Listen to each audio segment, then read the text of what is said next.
A gente já fala de mercado de carbono, mas só algumas atualizações, tá?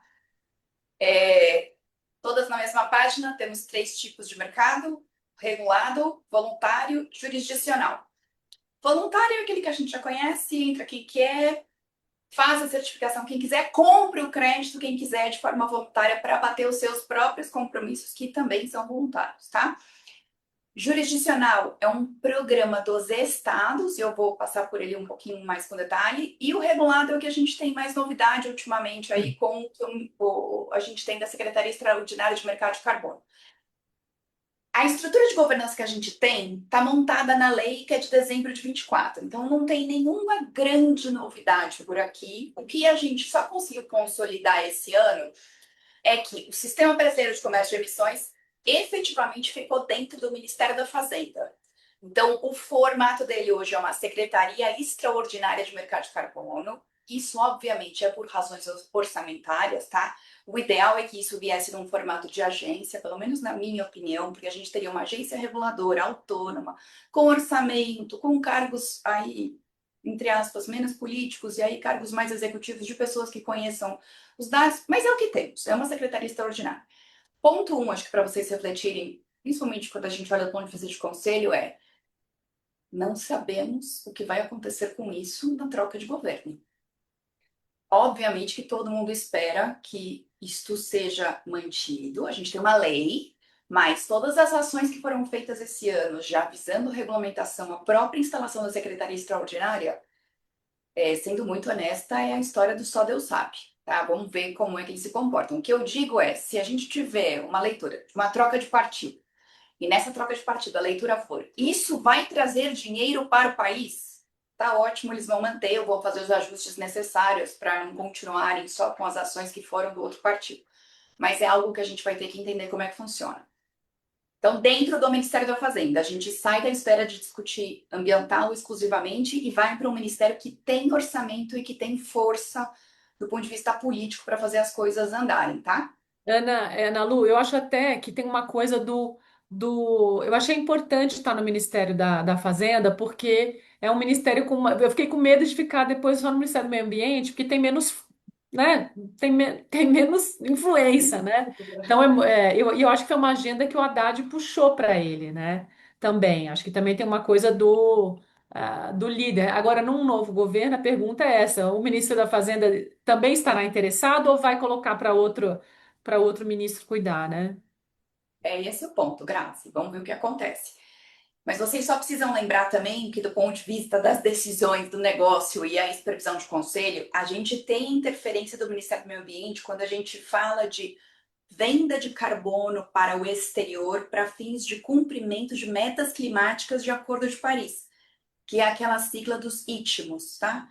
É, se eu tiver esse tipo de venda de ITMO, que ainda nem pode ser feita, eu preciso necessariamente do Ministério do Meio Ambiente. Então, por mais que as decisões centrais estejam na Fazenda, eu vou ter uma bola dividida com o Ministério do Meio Ambiente aqui, e hoje a gente sabe que isso é uma queda de braço. Vamos ver como é que fica de novo ano que vem, tá? Em termos de ativos ambientais, que é o que importa para a gente também, nesse olhar mais macro, eu continuo com a divisão dos três ativos. Então, eu tenho crédito de carbono, que é mercado voluntário, está fora do Sistema Brasileiro de Comércio de Emissões. Eu tenho as permissões de emissão, que são as cotas brasileiras de emissão. Essas daqui são as que o governo vai outorgar, que a Secretaria Extraordinária de Mercado de Carbono, como órgão gestor, vai outorgar para as empresas que estiverem sujeitas aí a um limite de emissões. E os CRVs, que são o terceiro tipo de ativo, nada mais são do que os créditos de carbono que foram aprovados para circularem dentro do mercado regulado. Eles vão ter um processo de registro que vai avaliar a metodologia e aí eles conseguem entrar no mercado regulado. Então, é um nome diferente porque eu joguei esse ativo para dentro do Sistema Brasileiro de Comércio de Emissões.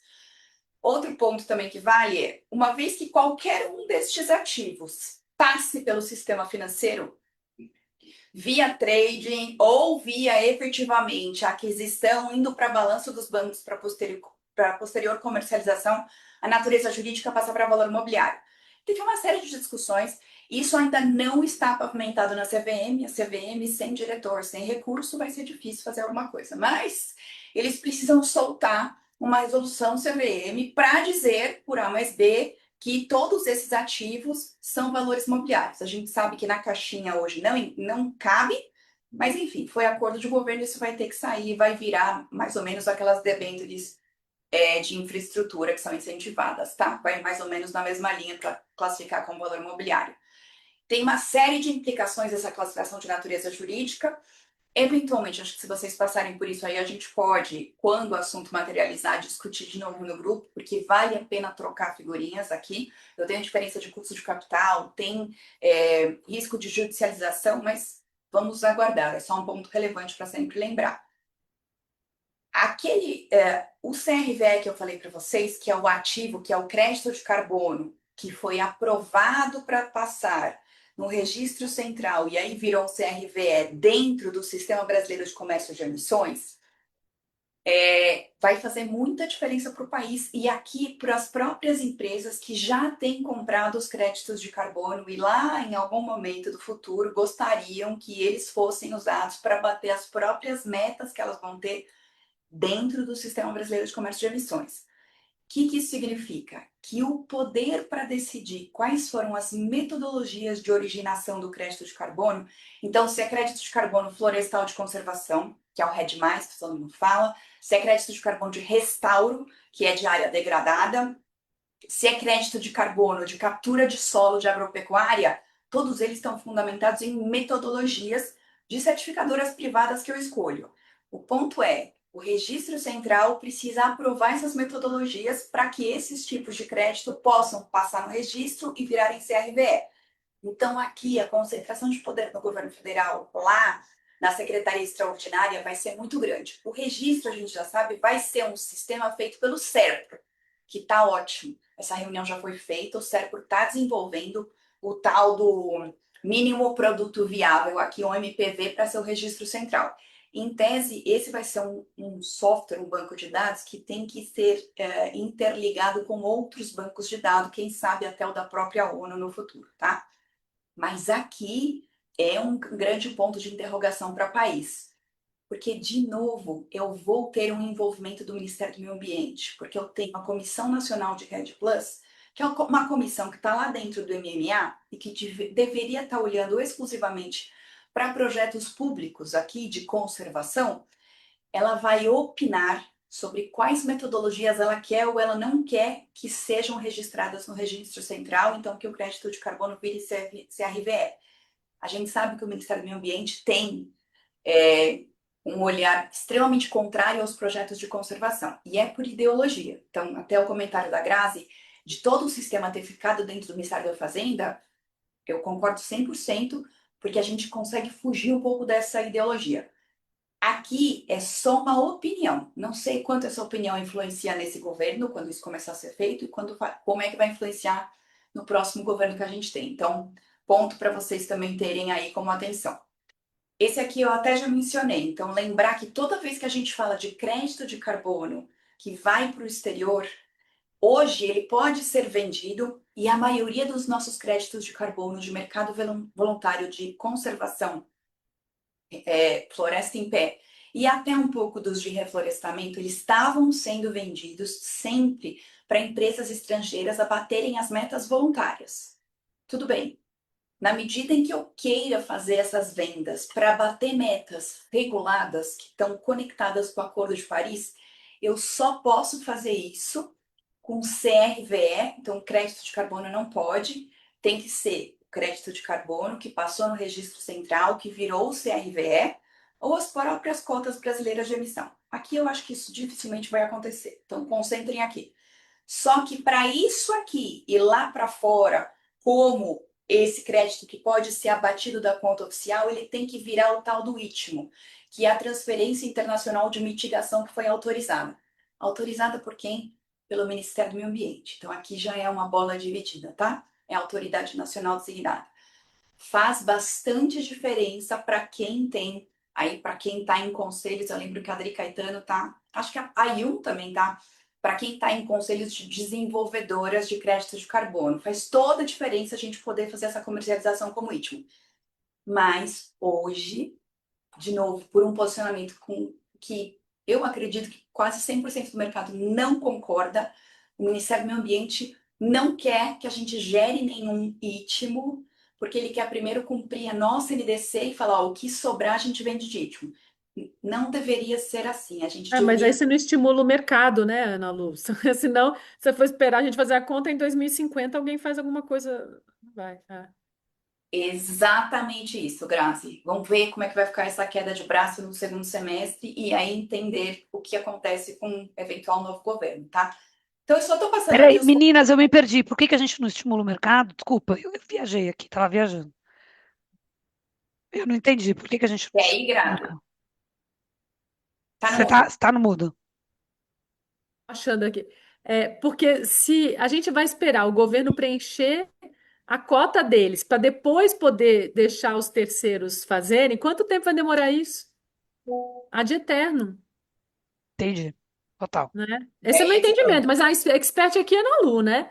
Esse é meu entendimento. É exatamente isso, Grazi. É inviável a gente esperar o país cumprir a NDC, que é a nossa meta climática, em 2030, para depois começar a pensar que a gente pode comercializar ritmos. A gente tem países que já assinaram acordos bilaterais, países pequenininhos comercializando isso e jogando dinheiro para dentro. Qual é o equilíbrio que precisa ser feito? Lógico que a gente não pode comercializar tudo que a gente tem de crédito de carbono como CRVE ítimo lá para fora, porque senão a gente não cumpre a nossa meta de NDC. Só que não é nem o 100% de um lado e nem o 100% de Faz outro. uma provisão, né? Tipo, você tira deixa uma cotazinha ali. É isso. Quando vem o dinheiro lá de fora, Ju, a gente injeta capital estrangeiro para dar liquidez para o mercado aqui, para o mercado ir respirando e, de fato, aparecendo no mercado voluntário, porque é o voluntário que gera o CRVE, que converte para ítimo com autorização do Ministério do Meio Ambiente. Eu entendi. Eu só não sei se eu concordo com o que estou pensando. Do ponto de vista de mercado, do ponto de vista de livre mercado, eu compreendo e aceito. Mas eu fico pensando como desenvolvimentista, se eu, ou como proteção do meu país, se eu deveria ir para esse lado. Mas eu não quero levantar esse ponto, eu só estou pensando mesmo. E dado que eu provavelmente não sei 90% que eu preciso saber, talvez a minha reflexão não valha para nada. Não, não, a sua reflexão é a linha do Ministério do Meio Ambiente, tá? A parte da conservação. É que a gente não tem dinheiro suficiente aqui. Não tem, o mercado não consegue respirar, porque não tem capital, a gente não consegue ter projeto, não gera CRVE. Mas a gente pode discutir isso mais para frente, ok? Mas é um ponto bom. Hoje não temos nem CRVE gerado, porque o registro central ainda está sendo implementado e a gente vai ter regulamentação efetiva da lei até o final do ano. Então, tem tempo ainda para ver como é que essas coisas se ajeitam. Só quem faz projeto sabe como é difícil você ter viabilidade financeira nesses projetos de reflorestamento e afins. Não, eu tô ligado. É Vocês têm Tem, difícil. razão. tem várias estruturas financeiras surgindo agora. Teve um artigo da Reset, acho que faz 2 dias no máximo, falando sobre um fundo que vai conseguir prover as garantias necessárias para que os desenvolvedores consigam tomar os créditos. Então, assim, a gente precisa de muita inovação fora da caixinha, porque desenvolvedor, ele vai ficar naquele momento, se você comparar com Project Finance, Joe, Hum. o projeto, a muda pega em 4, 5 anos. Até lá, você não gera nada de crédito.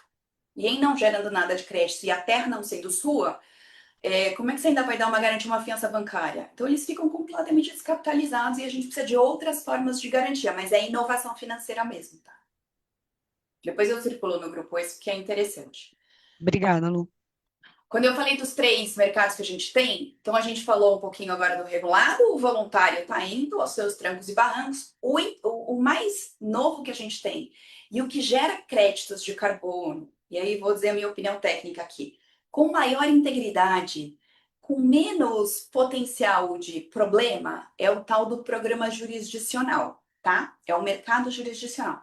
Porque ele é um programa de Estado, ele não é um projeto, ele não está localizado em uma medida específica que a gente vai ter em uma poligonal. Ele pega o Estado inteiro. E ele é um programa que faz com que as políticas públicas que já existam para conservação, então, tanto para evitar desmatamento como para evitar incêndio, por exemplo, degradação ambiental, elas recebam um respiro financeiro para conseguirem ser executadas. Qual é o principal ponto aqui? É que eu não tenho nenhuma dúvida em relação à titularidade da área, porque isso vai ser feito no Estado, em todas as áreas que são públicas. Então, todo aquele perrengue que a gente tem com a fase fundiária dos projetos privados de mercado de carbono, não existe aqui. Claro que existe aí uma grande preocupação de como é que vai ser a governança dos programas jurisdicionais, por quê? Quem tem que receber o dinheiro na ponta para fazer essa conservação mesmo, para assegurar que não vai ter desmatamento e não vai ter incêndio, são as próprias comunidades. E aí, mas a comunidade não foi ouvida, tem que fazer. Tem um monte de questionamento. A governança tem que ser muito robusta. Mas são programas novos que ainda sequer chegaram no final da sua implementação. Estão sendo certificados, tá? Então, algo para vocês terem também por aí, porque é relevante. A gente tem alguns estados que já fizeram isso. Pará foi o primeiro, Tocantins, Piauí, se não me engano, tem Acre também. Todos em processo de certificação dos programas jurisdicionais, tá? O Tocantins, eu puxei aqui um print da página deles para vocês verem. Eles têm uma página dedicada ao programa jurisdicional do estado do Tocantins. E ele pega todo o bioma que eles têm e as áreas florestadas. O que vale também aí nessas discussões que vão ter que entrar na hora de S2, para quem já está mexendo com crédito de carbono. Opa! Então, a diferença, eu estou falando de créditos de alta integridade, porque eu não discuto a titularidade das áreas, e aqui o que a gente discutiu com o Winston, quando a Julieta nos ajudou aí a ter a reunião com ele. Isso aqui não conversa com aquela proposta do governo do Fundo de Florestas Tropicais para sempre. Se eu tiver a área do Estado recebendo dinheiro, os $4 por hectare do fundo, eu não consigo ter um programa jurisdicional aprovado em metodologia de conservação. Por quê? Eu vou ter dupla contagem, tá? Então, aguardemos para ver os Mas desenvolvimentos faz sentido, não? todo, absolutamente todo sentido. Tá? E vou aproveitar e falar uma outra coisa. Como a gente falou de TFFF, há uma semana atrás, a Alemanha mandou 4 bi de reais para a gente. Tem uma divisão de, sei lá, uns 70% disso para Fundo Clima e outro com um dinheiro carimbado para mobilidade sustentável, tá? Não mandou para o TFFF. Por quê? Porque existe um grande questionamento sobre a efetividade do TFFF. Por mais que a gente tenha ouvido aqui do Winston Fritz, que é um mecanismo muito bom, porque vai ajudar todos os países que têm florestas tropicais, e a intenção é que seja um mecanismo de mercado, um fundo que vai remunerar de fato os investidores. Com as pessoas de mercado financeiro que eu converso, todo mundo diz que a estimada, o investimento que vai voltar, o que você vai ganhar com o fundo, não é algo relevante, não faz diferença. Não sei, aí não é a minha opinião, Eu não tá? sei também o que é taxa, o que eles estão, Tem um como tema eles de montaram. governança também, não tem, Ana Lu? Tem, Eu acho que tem tem. um Por tema de. quê? Porque acho que, assim, eu não sou expert nisso, tá, Juliana? Mas, assim, é, parece que não é muito claro. Parece que não é muito claro quem é que vai pagar a conta no final mesmo, com os riscos que tem, entendeu? Inserido. Então, não tá. Ainda precisa. Tudo bem, pode ser uma questão de tempo, né? Mas, enfim, hoje é pouco claro.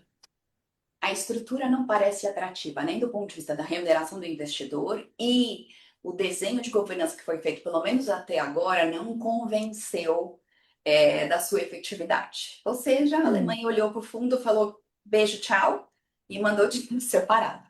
Porque isso já era uma expectativa desde a COP30, tá? Então, estou mencionando porque a gente conversou sobre isso aqui e é contexto geral.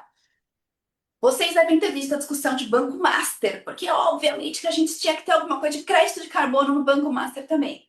Gente, vejam, foi uma fraude em todos os sentidos. Não tinha projeto de carbono aprovado. A área que eles calcularam os créditos não era deles. Eles simplesmente olharam para uma área de floresta grilada, fizeram um cálculo de quanto valia com base em um X de tonelada de carbono e enfiaram no balanço, Bem ok? consistente, né, Ana Lu? Bem consistente com o restante do negócio. Bem consistente, assim, faz sentido. Agora deu para entender, obrigada.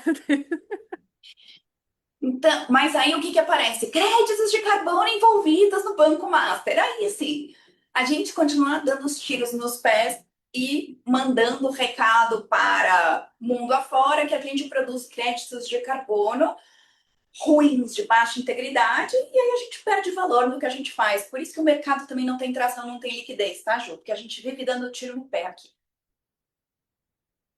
Que mais? E bem ou mal ainda é muito novo, né? Não tem jeito. Mas a gente não precisava estar falando esse monte de coisa ruim, a gente podia mostrar os fatos, porque temos Mas isso vai inúmeros acontecer, problemas. isso é parte.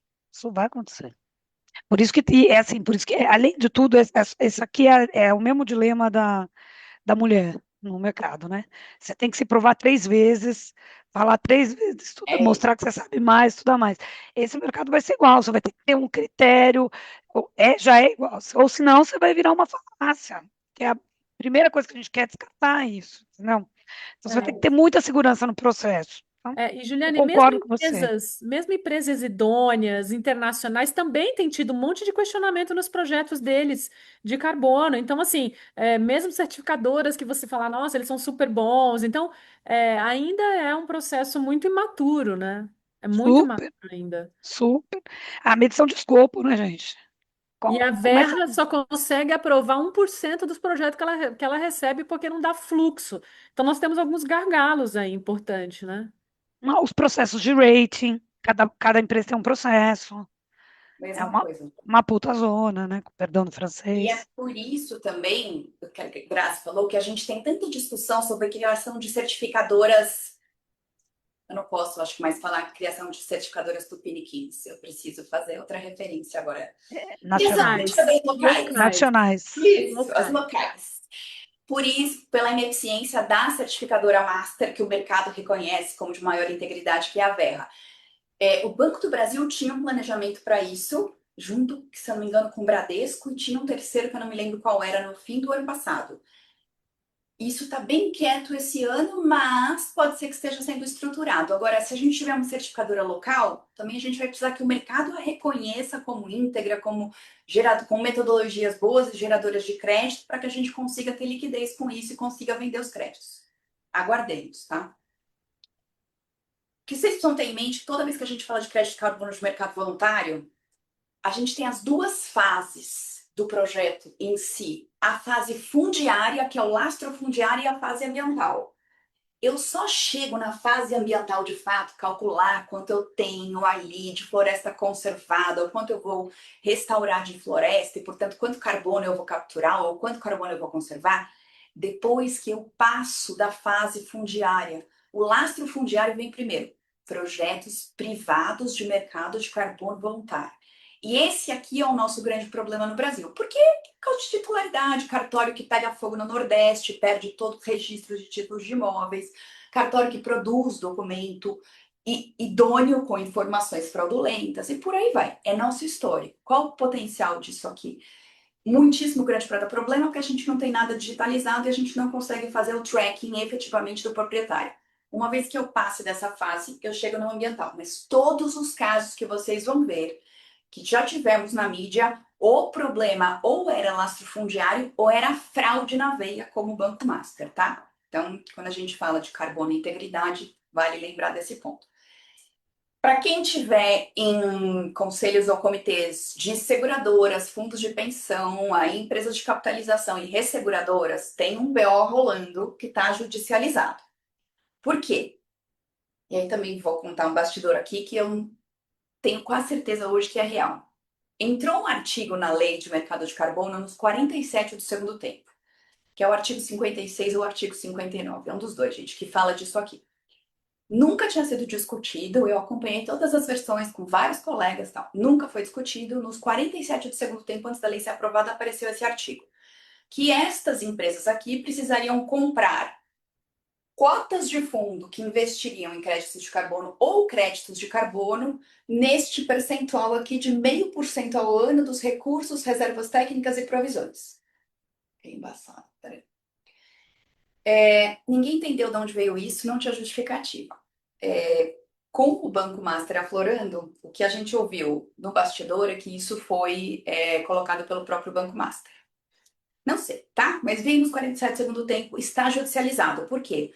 Estas empresas dizem que o 0,5% aqui é muito dinheiro. Não sei afirmar para vocês se de fato é ou se não é. Está judicializado. O que parece que vai acontecer, que é o caminho convergente, é que a gente reduza o percentual, mas que eu tenha de fato esta demanda, porque, de novo, aí, Ju, é para gerar liquidez para o mercado, tá? E acho que tem um princípio de risco aí também, né? Não faz sentido ter um Na princípio medida de. em que a gente consiga segurar projetos íntegros e aí a gente tenha um mercado quente no Brasil, me parece que faria todo sentido, tá? Porque a própria seguradora e a resseguradora tem na veia problemas com eventos climáticos. Então, se eu estou investindo em projetos que vão reduzir os eventos climáticos, que se materializam e me deixam aqui com um BO para resolver em termos financeiros, É isso, é tá? isso, é isso. Até, então, quando você me conta isso, até faz sentido. O problema é como é a forma sempre, né? É isso, tá? Dependemos da E, de execução. fato, é um valor muito alto. Ah, então, tá É vendo? capaz de distorcer o mercado, eu acho. É o que já. Aí não funciona também. Mas como esse artigo apareceu nos 47 segundo tempo, ninguém tinha informação nenhuma, O tá? que é importante é saber se vai ter phase-in, quanto tempo vai demorar. Não pode ser uma coisa imposta um dia contra o outro. E Pode tem ser que que ter a o gente. embasamento de gestão de risco. Aí vai ser regulamentação, que só vai começar depois que a ação judicial dê alguma conclusão. Ação judicial no nosso país, a gente pode esperar no mínimo 5 anos para alguma coisa andar, tá? Veremos. O que eu achei que era bom trazer para vocês aqui também, como a gente está falando de atualizações de carbono, é o cenário que a gente tem hoje de políticas públicas no Brasil. E eu sempre sou muito honesta e clara aqui com as minhas avaliações. Nós nunca tivemos o cenário de políticas públicas de clima, de sustentabilidade, de natureza, chamem como quiser, tá? Mas esse cenário nunca existiu. Há 3 anos ele não existia. Hoje eu tenho, via Plano de Transformação Ecológica, Ministério da Fazenda, um panorama estruturado para fazer transição econômica para baixo carbono, para bioeconomia e economia circular. Isso está materializado na Lei de Mercado de Carbono, na taxonomia sustentável, ambas em pleno funcionamento, na Plataforma Brasileira de Investimento, que é uma plataforma mesmo que o governo dá visibilidade para projetos, seleciona projetos e dá visibilidade para, obviamente, mercado exterior, e EcoInvest. Aqui é o que a gente está falando da materialização dos projetos de blended finance para trazer o capital que a gente precisa, fazer o tal do de-risking com capital concessional e trazer capital privado junto. Isso é tudo que a gente precisa para ter atração de dinheiro efetivamente e regulamentação, então, segurança jurídica ou um cenário regulatório minimamente previsível para conseguir fazer essa transição. Aqui, comandado pelo Ministério da Fazenda, e aqui, que é o outro braço, comandado pelo Ministério do Meio Ambiente. Tudo isso é panorama dos últimos 3 anos, tá? No Ministério do Meio Ambiente, eu tenho o Plano Clima, e eu já vou explicar para vocês por que eu estou falando isso na atualização de carbono, que é, na minha opinião, extremamente essencial para qualquer conselho de qualquer atividade que vocês estejam hoje. Plano Ana Clima, Lu, só um parênteses, já que eu estou falante hoje, vou aproveitar diga. o fórum pequeno. O EcoInvest a gente gosta bem, viu? Do ponto de vista Oi? do banco. O EcoInvest a gente gosta bem, do ponto de vista do banco. Ju, ontem a Reset fez um evento de EcoInvest. O Mauro Gouveia, Tesouro Nacional, que é o chefe do Black Invest, estava lá. A Luarte, por exemplo, a Tarsila estava lá também. A Ah, que Luarte legal. foi uma tomadora do EcoInvest de 400 milhões, estava lá, então deu aí todo o panorama de como é que em 20 dias eles conseguiram os 400 milhões no EcoInvest. Entendeu? E há uma taxa, obviamente, que eu não vou lembrar, porque eu sou péssima de números, mas muito Não, diferenciada. mas funciona bem. Funciona legal. Os bancos estão super felizes com isso. E a gente tem possibilidade tanto de dívida como de equity. Teve um leilão de equity por enquanto, foram 4 leilões, mas vai vir mais ainda. Então, assim, é tudo que a gente precisava mesmo. Agora, eu preciso concatenar os dois lados, tanto o Ministério da Fazenda como o que eu tenho aqui com o Ministério do Meio Ambiente, porque aqui o Plano Clima traduz a meta do Brasil de redução de gases de efeito estufa que está lá no Acordo de Paris, tá? Então, a nossa NDC está traduzida no Plano Clima. Ela tem duas traduções. Uma para adaptação, quando a gente fala de estruturas, mas falando de carbono, o nosso lado está aqui, que é a mitigação. Por que eu estou falando isso para vocês? Porque eu tenho 8 planos setoriais aqui, que são planos setoriais de mitigação. O que isso significa na prática para a gente, para tomar as decisões de conselho aqui? Peraí que eu vou passar só para a gente ver o outro. Só um segundo que eu vou para frente, só para vocês verem. Quando eu falo de plano clima, significa que o orçamento de carbono para cada um dos setores que está lá já está definido, tá? Eu só sublinhei aqui o industrial, mas a gente tem uma série de setores, são 8 setores especificamente. Tem 2 de uso de terra, porque um é público, outro é privado, e o agro está aqui também, tá? Mas os orçamentos de carbono estão definidos. Com o orçamento de carbono definido, eu não entendo como é que a gente está demorando tanto do ponto de vista do setor privado para decidir o que a gente vai fazer em relação à estratégia climática, à governança climática do negócio, tá? Até 2030, em tese, eu tenho que cumprir esse plano que está conectado com o plano de transformação ecológica. Mas o que eu posso emitir já está dado. E isso é por setor. Então, a gente sentou com os nossos competidores do mesmo setor para dividir a conta? Não vi ninguém fazendo isso ainda, tá? Guardem na caixinha isso. Vamos fechar essa parte aqui só. Lembre que nós temos hoje uma queda de braço, Ministério da Fazenda e Ministério do Meio Ambiente. Dá para ver também que o Ministério da Fazenda é forte, tem orçamento, e que o Ministério do Meio Ambiente aqui tá com o braço bem fraquinho. É isso que temos, tá? Para carbono, tudo que eu falo de carbono florestal, tanto conservação como restauro, a competência foi dividida com uma conta de bar para o Ministério do Meio Ambiente. Tudo que eu falo de carbono na parte industrial está com o Ministério da Fazenda. Então, aqui leia-se Sistema Brasileiro de Comércio de Emissões. Carbono industrial, energia está aqui. Se vocês me perguntarem como é que ficam os créditos de carbono originados do agro, vou dizer que esse ponto ainda ninguém conseguiu decidir de quem é a competência para discutir, pelo menos, regulamentação a próximos passos. É aí que nós estamos. E para fechar só, como é que isso vai funcionar falando de atualizações do Sistema Brasileiro de Comércio de Emissões? Eu tenho uma previsão na lei de 5 anos de regulamentação. Lembrando que a lei foi publicada em dezembro de 24, a gente tem 2 anos de regulamentação, ou seja, no final deste ano eu terei toda a regulamentação pronta. Aí eu já sei que vão vir algumas perguntas. Esse é um ano eleitoral. E aí eu vou adiantar de novo aqui só para mostrar uma coisa para vocês. Isso aqui é um cronograma publicado no site da Secretaria Extraordinária de Mercado de Carbono, com toda a agenda de regulamentação para este ano. Tudo que tinha que passou já foi cumprido. Vejam que a agenda vai até dezembro, tá? Então, assim, é um ano eleitoral, mas ao que parece, ao que está formalizado, a regulamentação vai acontecer. E aí eu vou fechar só para mostrar para vocês qual é o ponto de atenção para os conselhos. O que eu vou ter de regulamentação esse ano que é extremamente relevante? Quais são as atividades prioritárias? Quais são os setores que vão ser regulados? Quais são os limites de emissão? É o meu Google, o meu Zoom de novo. E quais são os gases? Porque quando a gente fala de carbono equivalente, eu posso falar de dióxido de carbono, eu posso falar de metano, de alguns gases de efeito estufa. Isso tudo já está acontecendo. A previsão é para que isso seja publicado antes do período eleitoral. E aí vai vir de cima para baixo um limite de emissão para o setor que obviamente está casado, e por isso que eu mostrei para vocês, com o orçamento de carbono para o setor que está no Plano Clima. Estamos preparados para isso? Estamos discutindo como segregaremos o orçamento dentro do setor? Não vi isso acontecer. Tem um roadmap que está tudo descrito. Por isso que eu falei para vocês, é um cenário de política pública que nunca houve.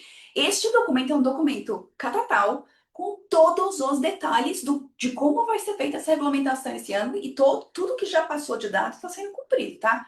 Quem vai ser regulamentado, provavelmente, o que a gente vê nos bastidores, são as indústrias que são as hard to abate, então, obviamente, óleo e gás, usinas térmicas de gás aí e diesel, nenhuma novidade. E aí, ferro, aço, cimento, alumínio, papel, celulose, química, vidro, todas essas têm plano setorial, tá?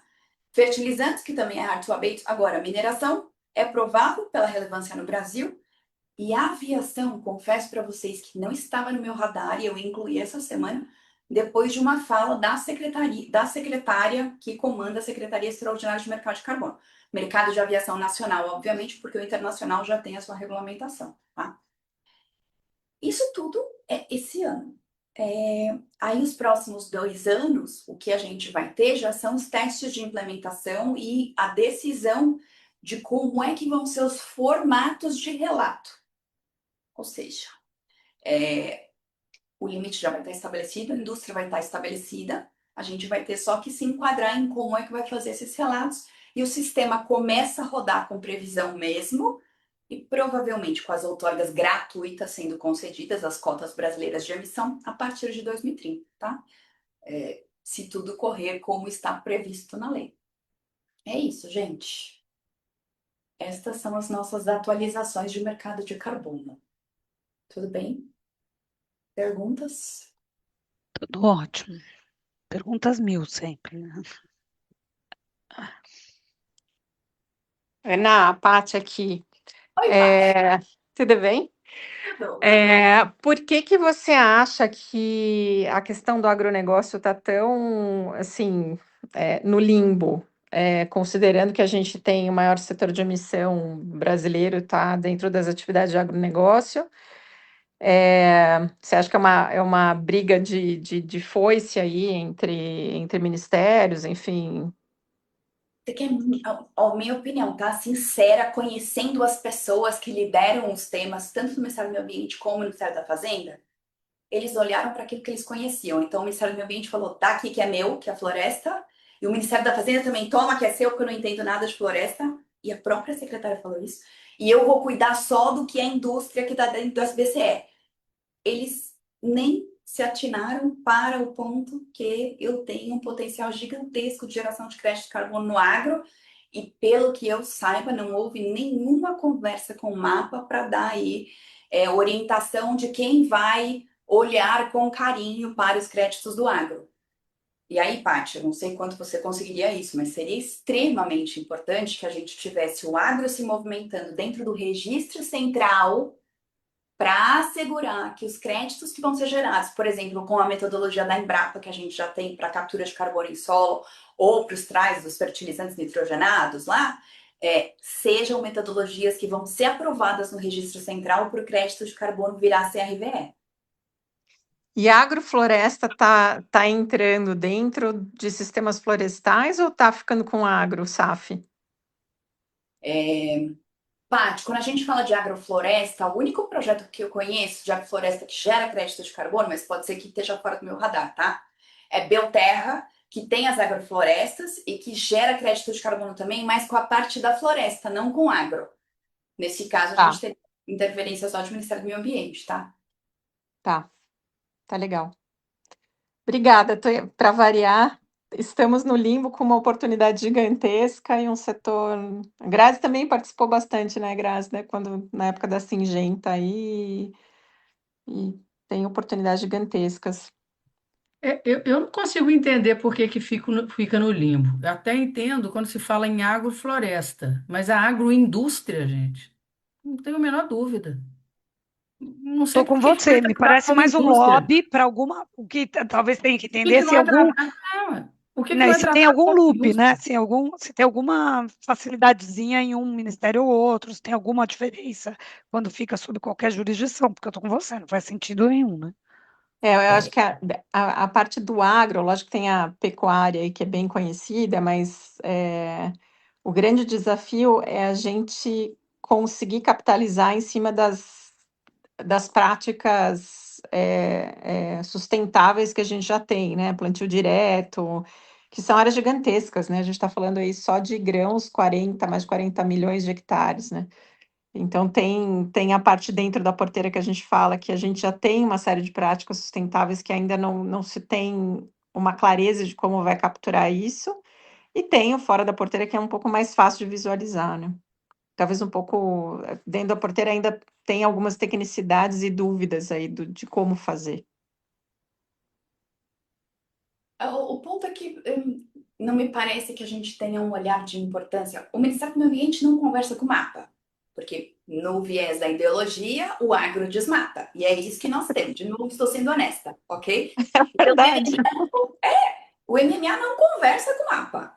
E isso tudo é muito diferente do que o Ministério da Fazenda está acostumado a vida inteira. Então, ficamos isso. Mas o assunto vai ter que passar por causa de registro central. E aí, de novo, se eu tenho que envolver uma comissão nacional que está embaixo do MMA, que tem o viés, que vai opinar sobre qual metodologia eu vou deixar ou não virar CRVE, é melhor ter um bom advocacy para mostrar a relevância disso para o país e também aí visualizar o que pode ser governo que vem e como é que esse assunto vai encaixar, porque não dá para jogar fora, né? Não deveria. Oi, gente, tudo bem? Desculpa, eu tô no carro e eu entrei atrasada, então eu perdi metade da apresentação. Mas eu queria fazer uma pergunta sobre outro tema, Nalu. Essa questão de como uma meta setorial se desdobra para uma meta para as empresas, eu entendi, eu tenho duas dúvidas, tá? Primeiro, como que isso é feito na Europa, se você sabe?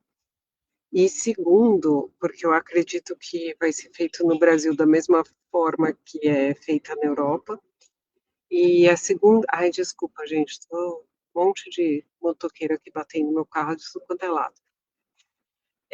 E a segunda pergunta é sobre, até onde eu acompanhei, tinha uma discussão sobre o que é esse limite de 10 mil toneladas, se é por ativo, se é por empresa.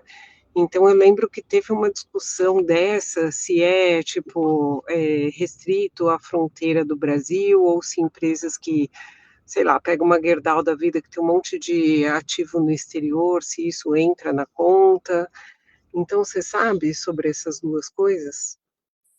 Ó, vamos começar da segunda, Carla. Esse segundo ponto também é uma das ações prioritárias, tá? Eu esqueci de falar, ainda bem que você falou isso.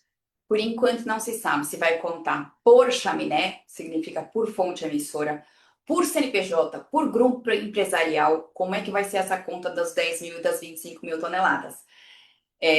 Cada um tá puxando pro seu lado aqui, é bom vocês saberem também. Por isso que quem não acompanha e não consegue fazer o advocacy vai levar o presente depois que for decidido pelos outros, tá?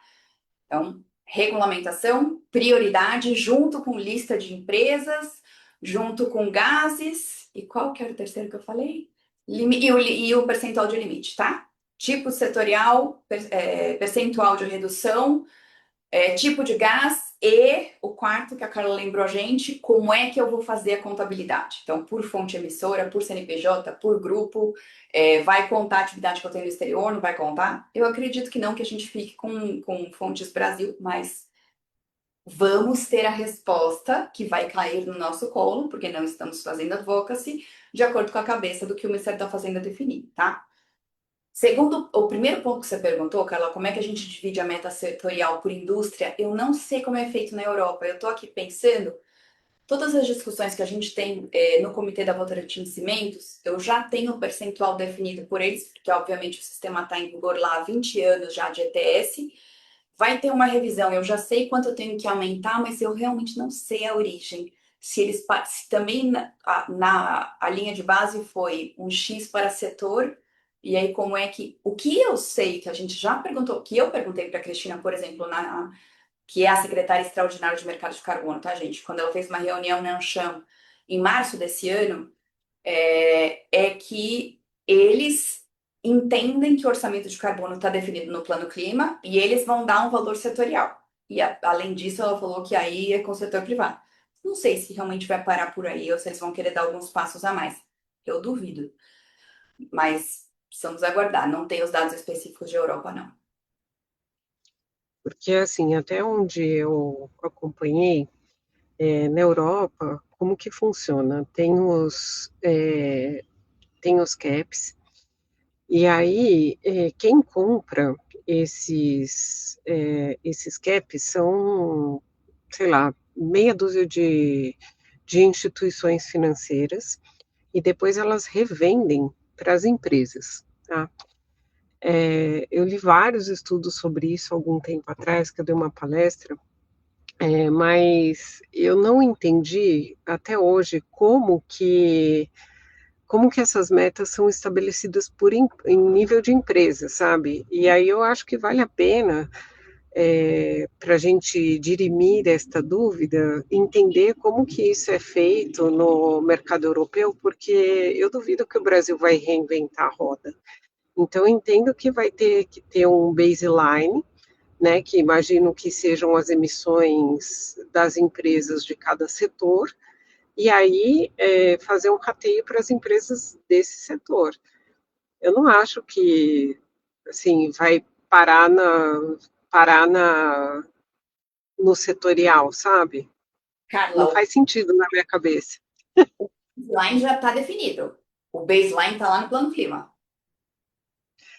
O Não, mas o setor. baseline setorial, né, Ana Lu, assim, isso não, Mas o baseline setorial assim, se baseou nas informações das nossas empresas, para eles formarem. Isso já foi feito, tá? Foi tudo que eles fizeram, se eu não me engano, com a PUC Rio de Janeiro. Agora eu não lembro o nome do Instituto de Pesquisa da PUC Rio de Janeiro.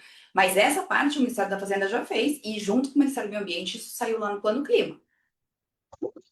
tá, porque antes da lei de carbono, teve aquela outra lei, que você, como advogada, vai lembrar melhor que eu, que obrigava os setores a fazerem um inventário setorial e mandar para o governo. Então, eu lembro, por exemplo, que na Way Carbon a gente fez da Biquim, a gente fez da Abrainc, se eu não estou me enganada.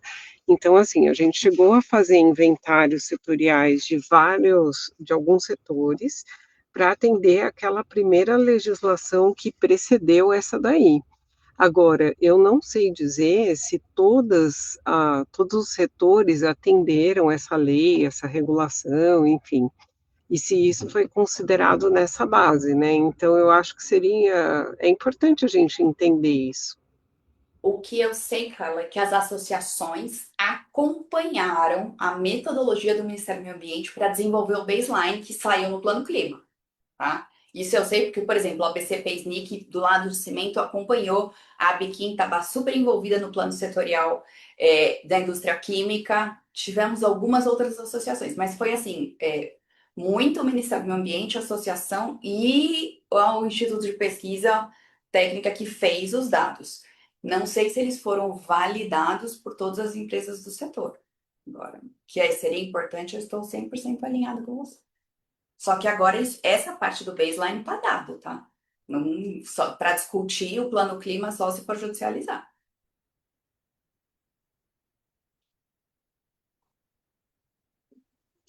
Tem muita coisa para esclarecer ainda, né? Diversão não falta. E isso vai acontecer este ano. Este ano, em tese, até outubro.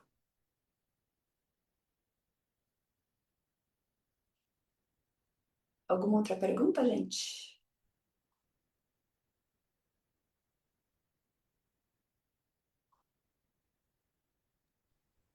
Não? Tudo bem? Não, tudo bem, é por sua conta. Sempre por sua conta. Ó, eu não trouxe ninguém hoje, porque eu achei que a gente podia passar as atualizações e aí fazer um bate-papo mais solto mesmo entre nós por aqui. Mas a gente tendo dúvidas específicas de algum dos tipos de mercado, se vocês estiverem encontrando alguma coisa já nas discussões para validar a S2, porque isso vai acontecer também. Eu dei uma olhadinha no relatório que você falou rapidamente aqui no. Achei que estava ok, não achei difícil. O problema para mim é sempre quando conversa com balanço. A hora que tem que conversar com balanço. Aí que fica mais etéreo, entendeu? Mas se entrar só em cenário, se for só em cenário, o problema é que para mim eu tinha ficado em dúvida com algumas outras questões lá do S2. Mas se for isso que a Meryl fez, eu tô tranquilo. Que o Boffa fez. Em tese, Ju, pelo menos para o primeiro relatório tá, gente? Isso é uma conversa, 5 minutos antes da gente conversar sobre S2, porque o Bank of America soltou o relatório de S2 deles. E, que eu saiba, foi o único banco que soltou. Ninguém nem entende por que o Bank of America soltou, mas enfim, se soltou, todo mundo olha para ver o que eles fizeram. É, Mas, e na RSAC, você já considera risco climático, só acho que você vai ter que aprofundar um pouco mais a luz do que você vai expor no S2. E isso talvez traga um pouco mais de vol em cenário e não necessariamente de balanço. Depende de como você fizer a provisão. acho muito possível que esse seja o caminho, Ju. Muito possível. Enfim. Porque sabe Qual qual que é é a dúvida? Qual que foi a dúvida? A dúvida, Carlinha, é como mensurar. A minha dúvida é a conversa do S2 com o balanço. Com balanço de banco ou com balanço de empresa? Qualquer um. Mas no meu caso, eu estou pensando no banco.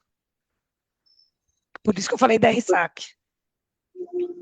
Com balanço de empresa tem alguns, né? Assim, a principal preocupação, assim, central de balanço de empresa é com o que eles chamam de stranded assets, né? Que são os ativos que vão ficar improdutivos. Isso é muito para o setor de oil and gas, por exemplo. Então, o cara tem lá uma plataforma de petróleo, tal, não sei o quê, e que essa plataforma, com a transição para a economia de baixo carbono, substituição por eólica, solar, etc., essas plataformas elas vão ficar inativas, vão deixar de gerar receita. Né? Então, tem a grande discussão, assim, um dos grandes questões são stranded assets. Agora, olhando alguns outros relatórios que foram publicados da Vale, por exemplo, outro impacto no balanço são essas questões de custo, né, de tudo que tem a ver com logística,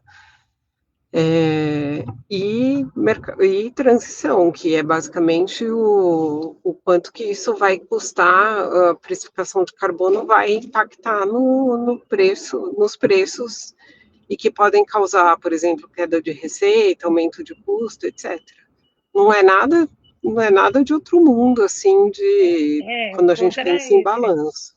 Então, o ponto era esse, que no final o impacto do balanço ia ser simples no final do dia. Se a gente quando apareceu para a gente ficou elucubrando 1000 cenários, tá? A gente não tem como mensurar isso, isso é uma coisa honesta, assim, no sentido de ter uma mensuração objetiva e clara, ou é ou não é, ou você tem o custo ou você não vai ter o custo. No cenário você pode lucrar e tudo bem, né? Mas é ou sim ou não. E aí eu fui para esse olhar de que no final ia ficar muito simples e que no máximo você ia trabalhar com variação de escopo ali nas variações de carbono mesmo, no extremo. Mas Agora, para eu não sou banco é muito expert, mais né? não, mas para banco é muito mais complexo, né? Porque aí você entra nas metodologias de teste de estresse, que já é a metodologia que o banco usa para risco, e aí você precisa adicionar outras variáveis, né? Que é essa variável de clima. Mas aí como você vai Mas isso já é regulamentar, viu? é, A gente já tem que fazer isso já. o ponto, sabe qual é a diferença, Ju? Não tem, e aí, no que está no meu conhecimento, de novo, não temos regulamentação de risco e oportunidade ambiental e clima, muito menos social, do ponto de vista do setor financeiro, em nenhum outro lugar. Só tem aqui. Ou seja, os nossos bancos, com GR-SAC, com PR-SAC, com R-SAC, estão anos-luz na frente dos outros sistemas financeiros. Os dados já são muito mais conhecidos. Vai Exato. O que eu acho que a gente vai aprimorar, né? Talvez. Mas aprimorar os cenários, o que você É vai ter isso. de impacto em balanço, hoje já está meio É mapeado. isso. É isso.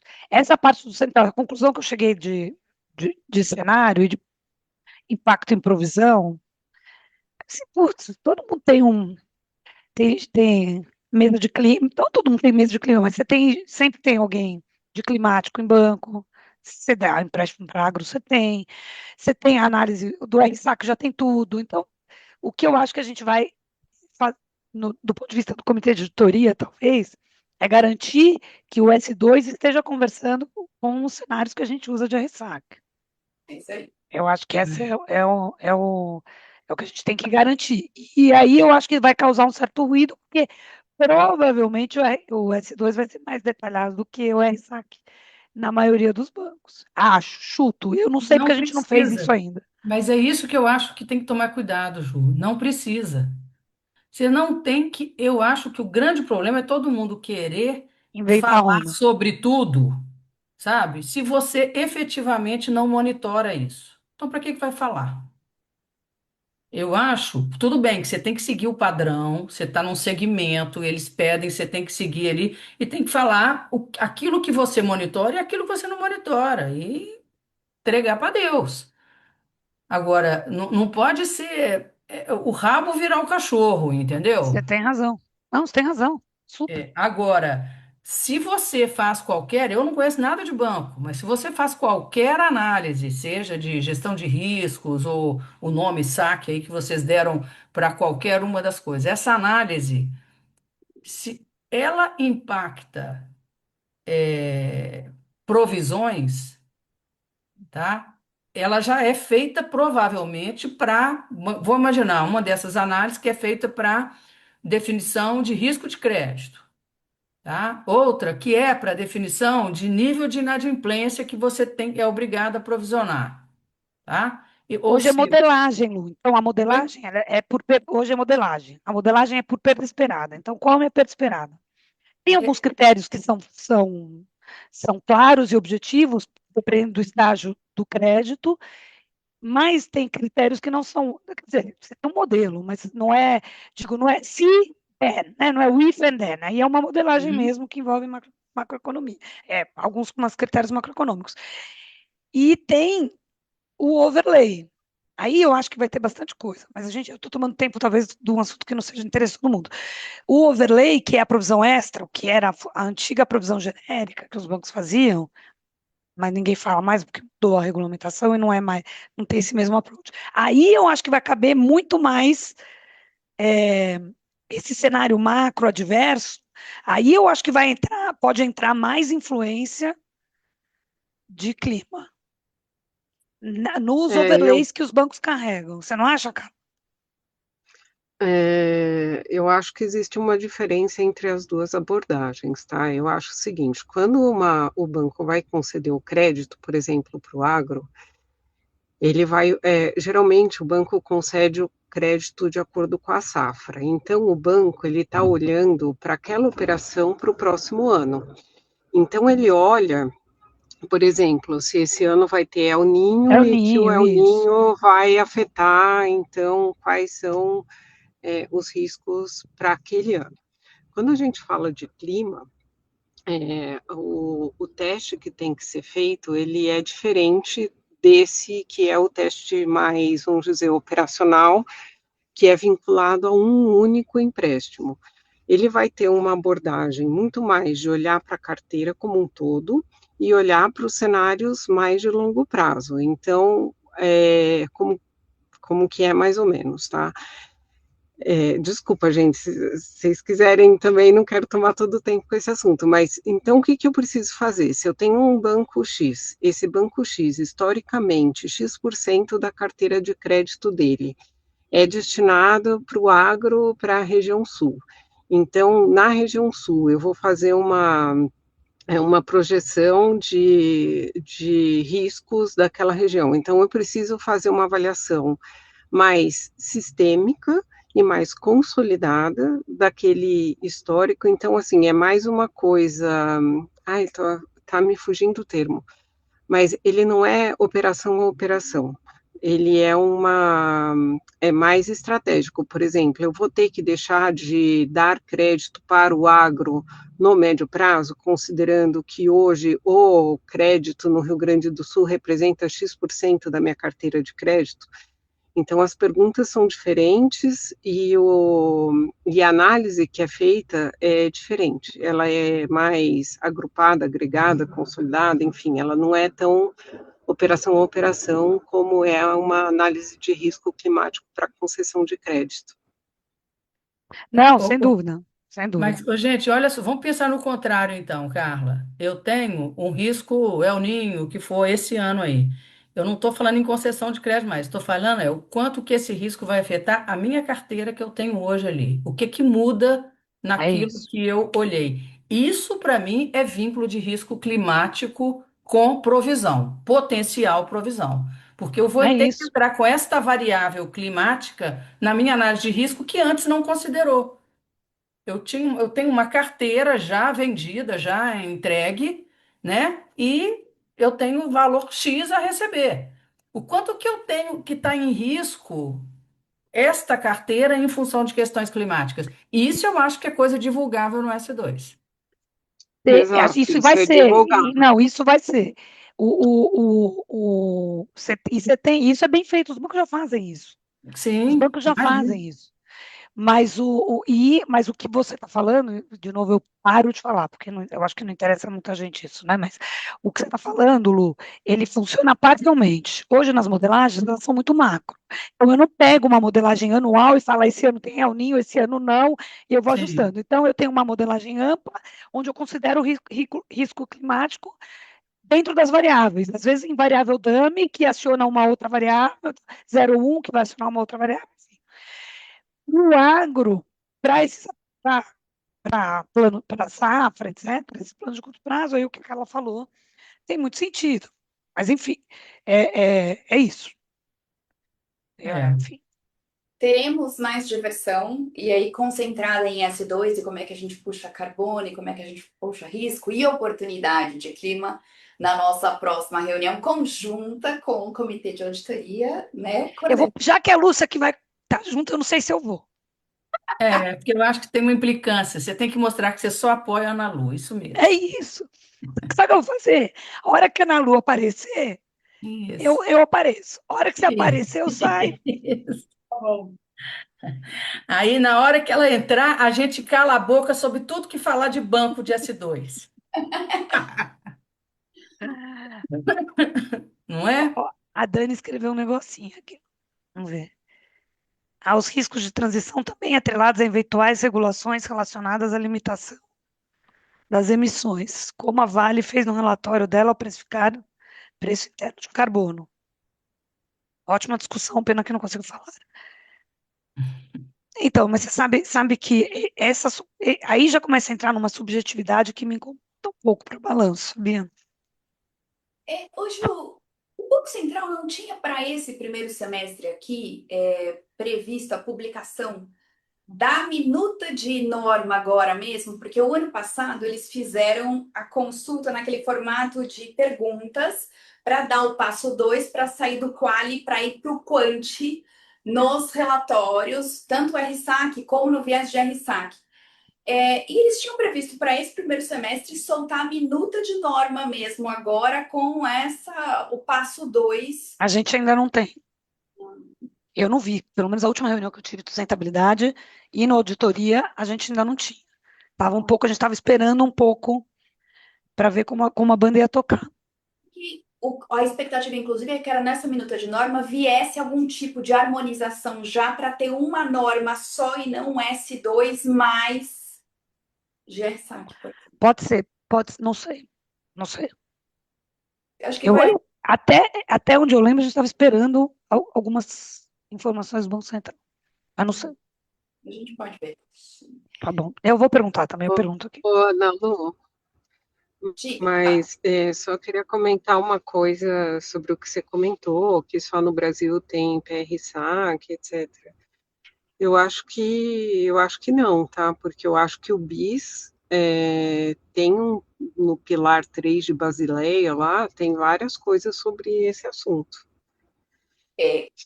Ó, também não posso confirmar, mas o que a gente tem de orientação do BIS para o Pilar 3 sequer passou como mandatório. Por causa dos Estados Unidos, isso era a discussão do final do ano passado, em que o nosso Banco Central, posso falar, broxou, porque a gente estava anos-luz na frente, a gente já tinha isso como mandatório, eles estavam esperando a última reunião do BIS e nela o Fed bateu na mesa e falou que não poderia ser mandatório. Então, as divulgações de clima via BIS, a recomendação foi mantida como voluntária.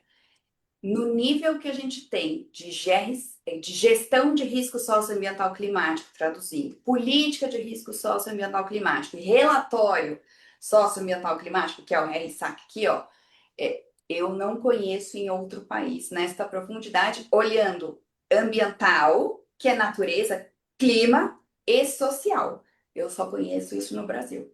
Tá? E o do BIS, o que eu tenho de atualização, e foi o que aconteceu, não foi mandatório. Mas se a gente tem de outros países, com alguns steps, pelo menos, aí também não posso confirmar, Carla. Tudo bem, gente?